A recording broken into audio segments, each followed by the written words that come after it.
بسم اللہ الرحمن الرحیم۔ السلام علیکم۔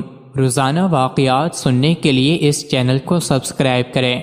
حضرت سیدنا محمد بن داؤد دینوی رحمۃ اللہ علیہ فرماتے ہیں، میں نے حضرت سیدنا اسحاق بروی رحمۃ اللہ علیہ کو یہ فرماتے ہوئے سنا کہ ایک مرتبہ میں بصرہ میں موجود تھا کہ میرے پاس حضرت سیدنا ابن خیوطہ رحمۃ اللہ علیہ تشریف لائے اور میرا ہاتھ پکڑ کر فرمایا، چلو ہم ابلا چلتے ہیں، یہ بصرہ کے ایک قصبے کا نام ہے۔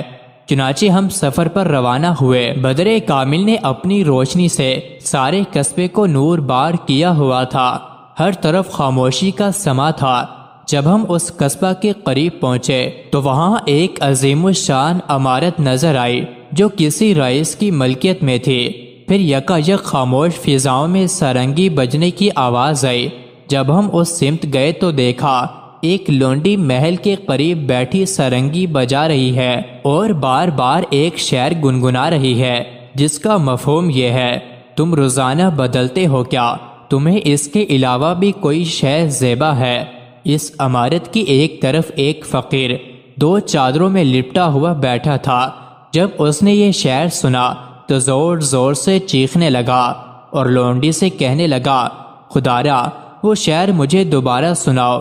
ہائے افسوس، میرا حال بھی میرے رب کے ساتھ ایسا ہی ہے، جلدی کرو مجھے دوبارہ وہ شعر سناؤ۔ جب اس لونڈی کے مالک نے یہ حالت دیکھی تو لونڈی سے کہا، سرنگی بجانا چھوڑ دو اور اس فقیر کو جا کر شعر سناؤ، یہ خدا رسیدہ بزرگ ہے۔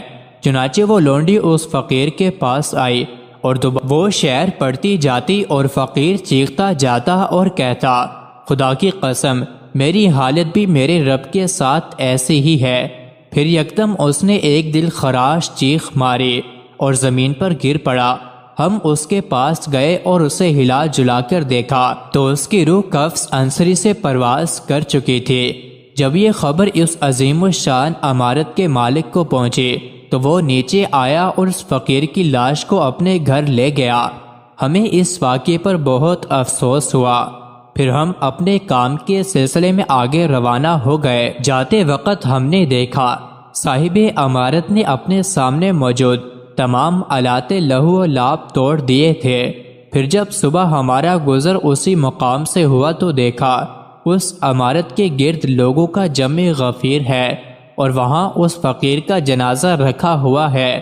ایسے لگتا تھا گویا پورے شہر بھر میں اس فقیر کی موت کی اطلاع پہنچا دی گئی ہے۔ شہر کا ہر عام و خاص اس کے جنازے میں شرکت کے لیے موجود تھا، قاضی اور حکام بھی وہاں موجود تھے۔ پھر اس خدا رسیدہ بزرگ کے جنازے کو سوئے قبرستان لے جایا گیا۔ اس کے پیچھے فوجی لشکر اور عام و خاص کا ہجوم تھا۔ سب کے سب ننگے سر اور ننگے پاؤں تھے، سب افسردہ و غمگین تھے۔ جب اس مرد قلندر کو دفنایا گیا تو اس عمارت والے رئیس نے لوگوں سے کہا، تم سب لوگ گواہ ہو جاؤ، میرے تمام غلام اور لونڈیاں آج کے بعد اللہ تعالیٰ کی رضا کی خاطر آزاد ہیں۔ میری تمام جاگیر اور مال و دولت سب اللہ تعالیٰ کی راہ میں وقف ہے۔ میری ملکیت میں 4000 دینار ہیں، میں انہیں بھی اللہ تعالیٰ کی راہ میں وقف کرتا ہوں۔